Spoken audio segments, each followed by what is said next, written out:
Assalamualaikum warahmatullahi taala wabarakatuh. Kiai Guru, mohon maaf, saya ingin memohon pencerahan dari Kiai Guru, yaitu begini. Kita sekarang kan sudah duduk di bangku hakikat, di bangku ma'rifat, kan, dalam pengenalan diri. Nah, kalau kita sekarang mengucapkan la haula wala quwata illa billahil aliyil azim, yang artinya tidak ada kuasaku melainkan kuasa Allah. Nah, di situ kan ada aku di situ. Kiai Guru, berarti kita masih ada. Ini yang masih saya bingungkan, kalau kita menyebut hauqalah masih ada aku di situ. Nah, dan yang kedua, kalau kita berzikir mungkin kita diundang ya ke rumah teman, terus kita berzikir di sana. Dan seringkali juga saya disuruh jadi pemimpin zikir di situ. Nah, otomatis kan kita berdoa di sana. Nah, sedangkan menurut keterangan yang saya bisa ambil dari pencerahan Kiai Guru itu kan kita nggak boleh berdoa lagi, karena kita sudah duduk di bangku hakikat, di bangku ma'rifat, dalam pengenalan, kan kita sudah mengenal diri. Nah, ini yang masih saya bingungkan, Kiai Guru, mohon pencerahannya. Bagaimana etikat kita di situ? Sekedar ini dulu, Kiai Guru. Mohon mungkin pertanyaan juga saya yang salah, ya. Mohon pencerahannya, Kiai Guru. Terima kasih, matur sembah nuwun. Assalamualaikum warahmatullahi wabarakatuh. Waalaikumsalam warahmatullahi wabarakatuh. Alhamdulillahirabbil alamin. Allahumma sholli ala sayyidina Muhammad wa ala ali sayyidina Muhammad. Rabbis rahli sadri wa yassir li amri wahlul 'uqdatam min lisani yafqahu qawli. Amin. Bismillahirrahmanirrahim. Hauqala la haula wala quwwata illa billahil aliyil azim. Bagi hamba, bagi manusia yang masih erat kedirian manusianya, pasti masih diucapkan di mulutnya, di lisannya. Namun bagi manusia yang sudah belajar mengheningkan cipta-cipta diri manusianya, maka la haula wala quwwata illa billah sudah tidak dibaca lagi, melainkan sudah masuk di dalam rasanya, sudah menyatu di dalam rasanya, karena diri manusianya sudah tidak ada lagi. Yang ada hanya Allah. Contohnya begini.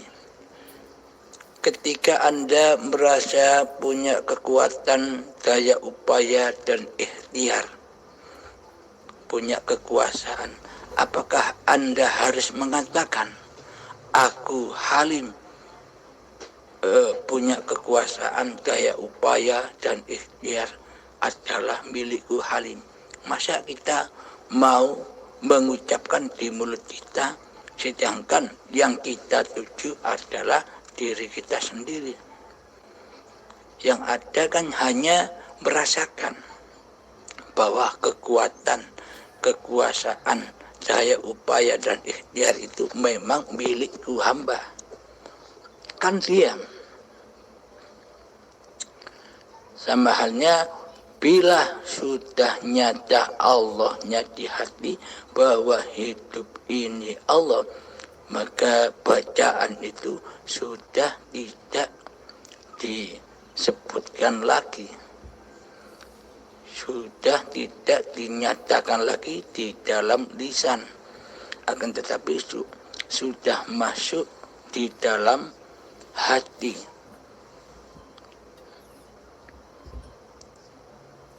Jadi yang merasakan ya Allah sendiri tanpa diucap.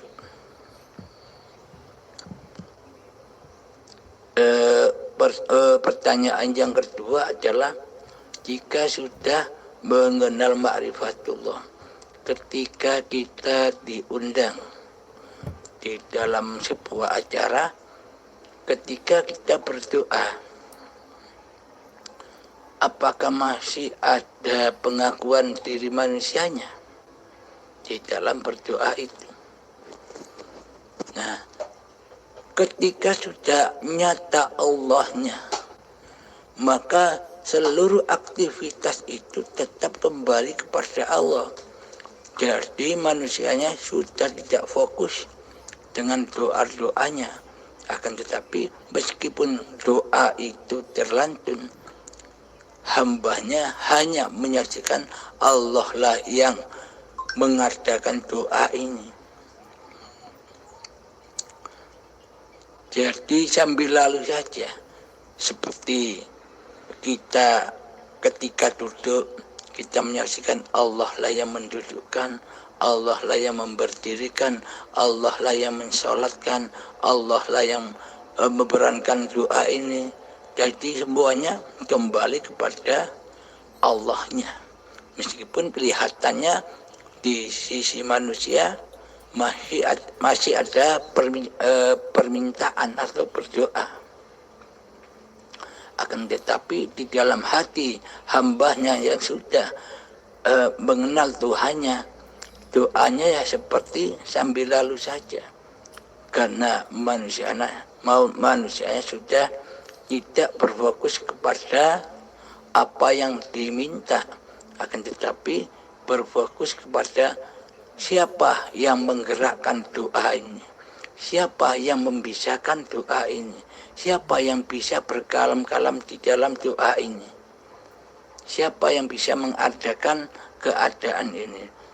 Jadi hamba sudah fokus kepada hidup ini Allah. Alhamdulillahirabbil alamin. Coba kita ilustrasikan. Selama ini sejak akil baliang sampai setua ini, semuanya kan Allah. Tapi kita tidak merasa bahwa itu Allah. Apapun yang kita kerjakan selama saat akhir balik hingga setua ini, semua itu kan Allah yang memisahkan semua tindak lakunya badan, apapun itu. Setelah kenal Allah, setelah ma'rifatullah, maka tak ada bedanya. Yang dulu dengan yang sekarang tak ada bedanya. Bahkan syariatnya. Yang membedakan hanya kondisi hati. Yang dulu lil nafsi, kitalah yang mentuhani di dalamnya, akan tetapi sekarang lillahi ta'ala, Allah lah yang mentuhani di dalamnya, baik dulu atau sekarang, bahkan nanti hanya Allah yang ada.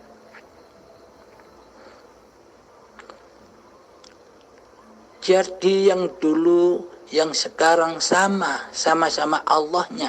Bila kita saat ini sudah menyadari bahwa Allah lah yang berkuasa di dalam af'al hambanya.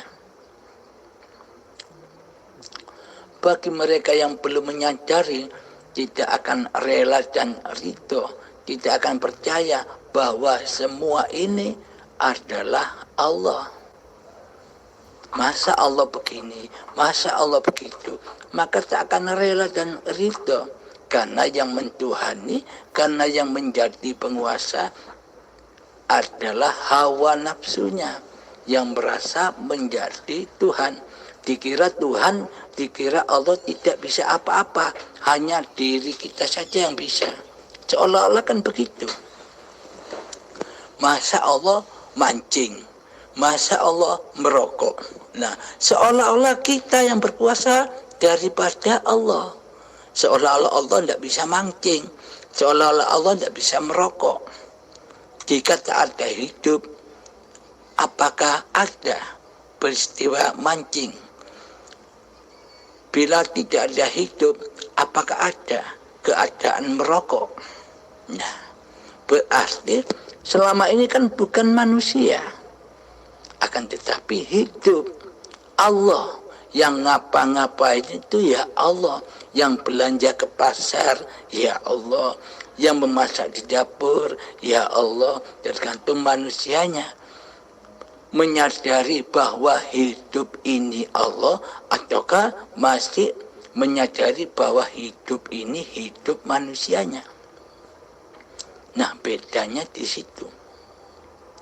Bila saat ini kita sudah menyadari bahwa hidup ini Allah, maka yang dulu, yang sekarang, dan yang nanti tak ada bedanya.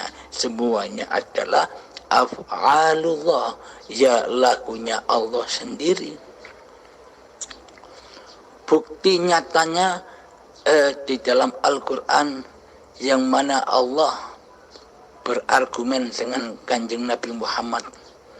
Muhammad, bukan kamu yang melempar, tapi akulah yang melempar. Muhammad, bukan kamu yang memanah, tapi akulah yang memanah. Muhammad, bukan kamu yang membunuh, tapi akulah yang membunuh. Nah, jika ini dijabarkan, diluaskan pengertiannya begini. Muhammad, bukan kamu yang merokok, akulah yang merokok. Muhammad, bukan kamu yang memasak di dapur, akulah yang memasak di dapur. Muhammad, bukan kamu yang naik motor, akulah yang naik motor. Bila dijabarkan dengan rasa bahwa hidup ini Allah, maka akan ketemu demikian. Alhamdulillahirabbil alamin. Jadi apapun syariat-syariat yang berlaku di dalam agama ini tetap laksanakan seperti mana biasanya. Yang berubah bukan syariatnya, yang berubah adalah kondisi hati. Selama ini kan kita manusia yang berasa bersyariat. Sejak bangun tidur sampai tidur lagi, kitalah yang berasa berkuasa di dalamnya. Akan tetapi setelah mengenal Allah, maka berubahlah kondisi hatinya. Yang dulunya linafsi, maka mulai saat ini sejak bangun tidur sampai tidur kembali, maka hati tetap menyaksikan bahwa hidup ini Allah. Jadi yang berkegiatan dulu sebelum mengenal Allah, yang berkegiatan adalah manusianya yang merasa menguasai hidup dan badan ini. Akan tetapi saat ini Allah lah yang beraf'al, Allah lah yang mengkuasai diri manusia kita sejak bangun tidur sampai tidur kembali. Alhamdulillahirabbil alamin. Semoga saya dan semoga kita semua selalu mendapatkan bimbingan dari Allah Subhanahu wa ta'ala. Alhamdulillahirabbil alamin. Akhir kalam. Assalamualaikum warahmatullahi wabarakatuh.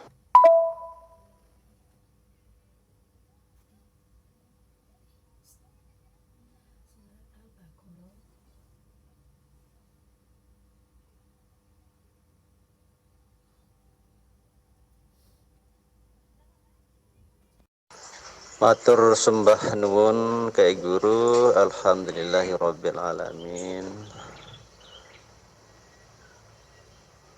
Saya banyak berubah ya, terutama dari segi tekad hati ini yang dimana selama ini yang hilang. Nah, jadi tekad hati ini yang hilang selama ini yang saya lakukan. Jadi setelah dapat pencerahan dari Kyai Guru, alhamdulillah seperti pencerahan dari Kyai Guru dari sejak bangun ya sampai tidur lagi pun sekarang sudah etikatnya hati Allah yang melakukan semua itu. Begini Kyai Guru, mohon pencerahannya masalah kita sholat syariat yang 5 waktu ini. Kan di situ di syariatnya mengatakan contohnya sembahyang zuhur umpama usolli pada zuhri. Nah kalau kita artikan aku sembahyang pada zuhur. Nah iktikad saya sekarang ini kata aku ini saya ganti dengan Allah. Nah namun di dalam hati saya ini mengatakan ke Allah yang sembahyang pada zuhur gitu. Nah bagaimana menurut pencerahan Kyai Guru ya, masalah salat syariat ini, karena mengatakan di situ aku sembahyang pada zuhur 4 rakaat lillahi ta'ala. Nah kalau saya ganti kata aku ini dengan Allah sembahyang pada zuhur 4 rakaat karena Allah ta'ala, apakah benar seperti itu Kyai Guru? Atau mungkin ada yang lain? Karena juga pernah saya mendengar itu memang pesaliknya itu beda katanya. Cuma saya hati saya belum pas untuk melakukan itu.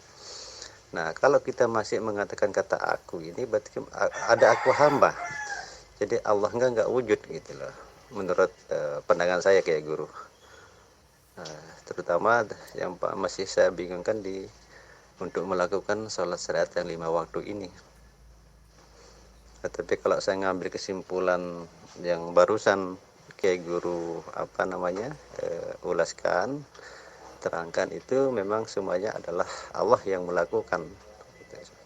Nah, yang menjadi kendala di hati saya di situ karena mengatakan Allah yang sembahyang pada zuhur gitu Kyai Guru. Mohon pencerahannya Kyai Guru. Matur sembah nuwun Kyai Guru, matur sembah nuwun.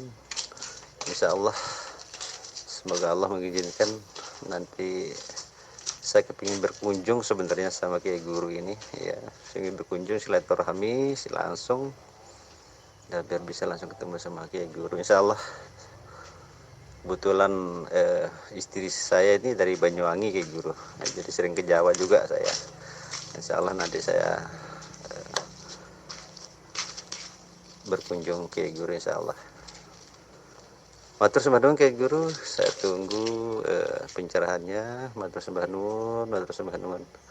Matur sembah nuwun Kyai Guru. Assalamualaikum warahmatullahi wabarakatuh.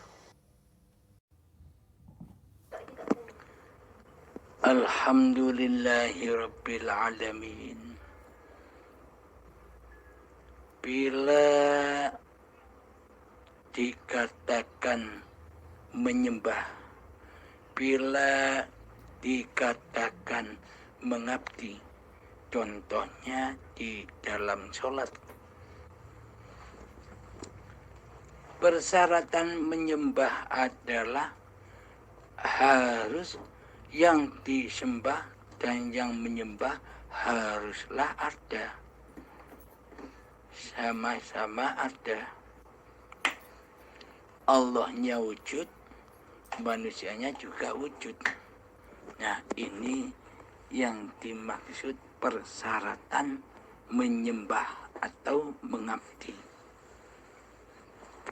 Tapi selama ini realitanya yang kita lakukan selama ini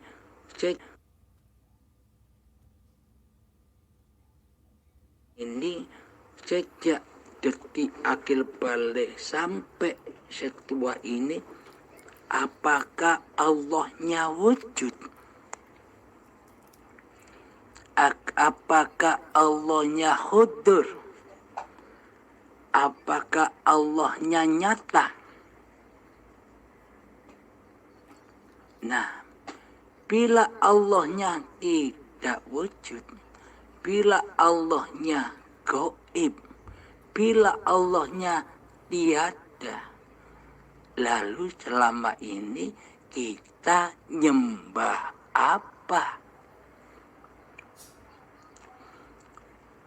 Sementara yang nyata, sementara yang wujud, sementara yang ada di dalam hati kita hanyalah diri kita sendiri. Hawa nafsu kita sendirilah yang wujud, yang nyata, yang mentuhani di dalam sholat itu sendiri. Berarti selama ini kan bukan menyembah Allah, bukan mengabdi kepada Allah, bukan mengabdi kepada zat yang disembah. Karena nyatanya di dalam hati kita Allahnya gaib, Allahnya tiada. Seolah-olah Allah itu tidak bisa apa-apa. Seolah-olah Allah itu lemah. Seolah-olah Allah itu tidak kuasa. Sudah dijelaskan di dalam doa iftitah. Inna sholati wa nusuki wa mahyaya wa mamati lillahi rabbil alamin. Sesungguhnya sholatku, ibadahku, hidup dan matiku hanyalah milik Allah. Berarti sholatnya kan sholatnya Allah, ibadahnya kan ibadahnya Allah.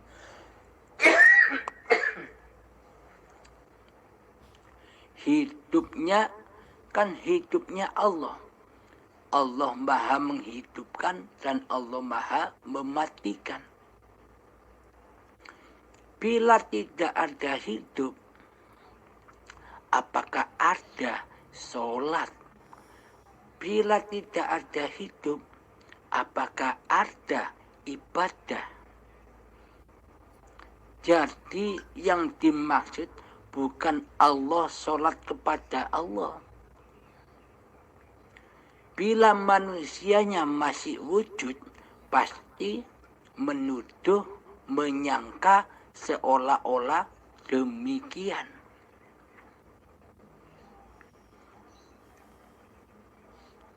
Jadi yang dimaksud adalah ketika manusianya sudah tak berkuasa lagi menjadi Tuhan, tidak berkuasa lagi menjadi Allah, maka yang ada adalah af'alullah.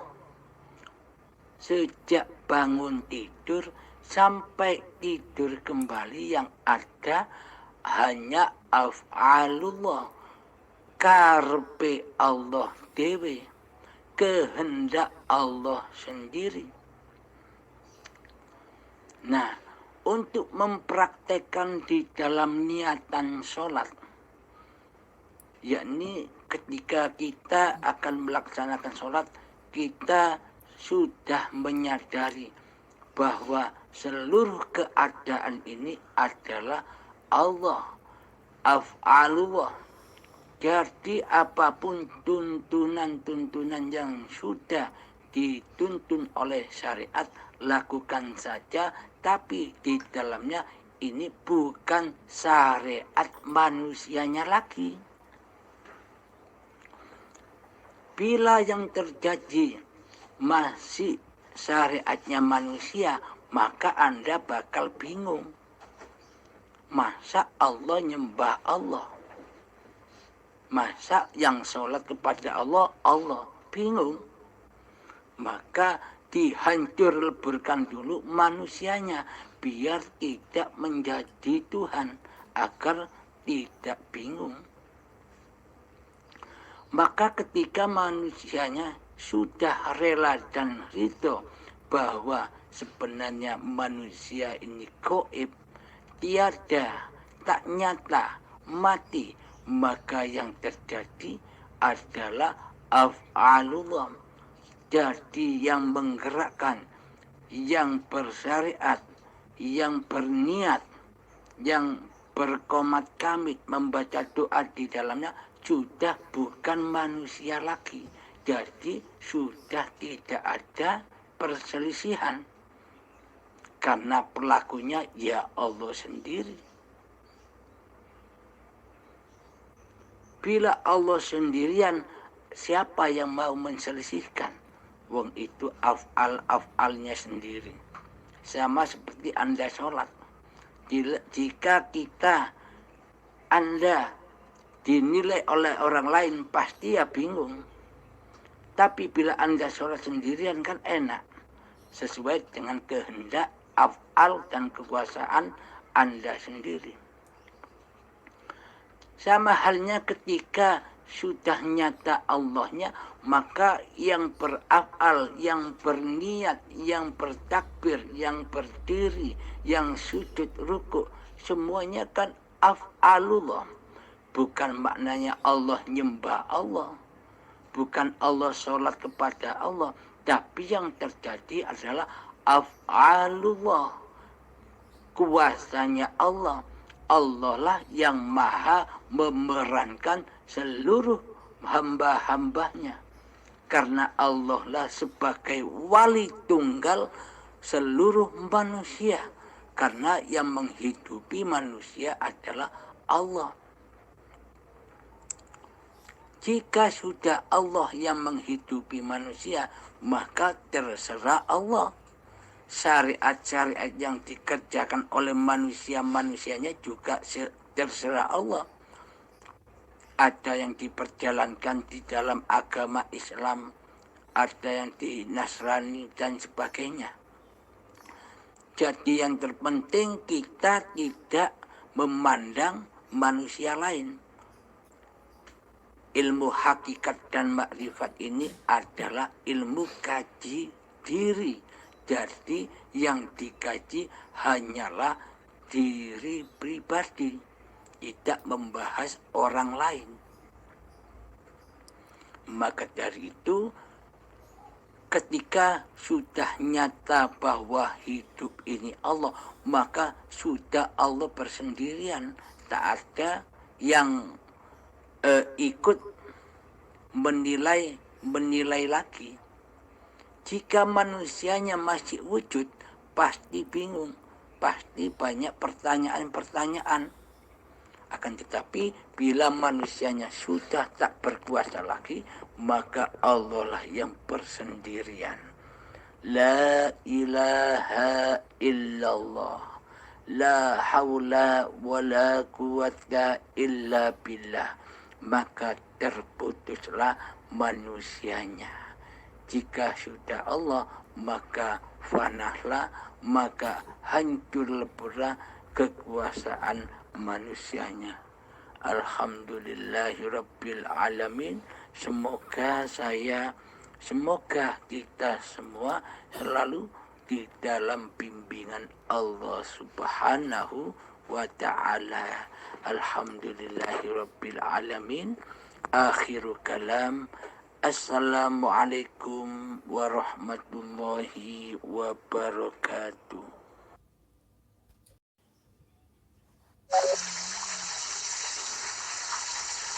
Waalaikumsalam warahmatullahi taala wabarakatuh. Kiai Guru matur sembah nuwun pencerahannya. Alhamdulillah,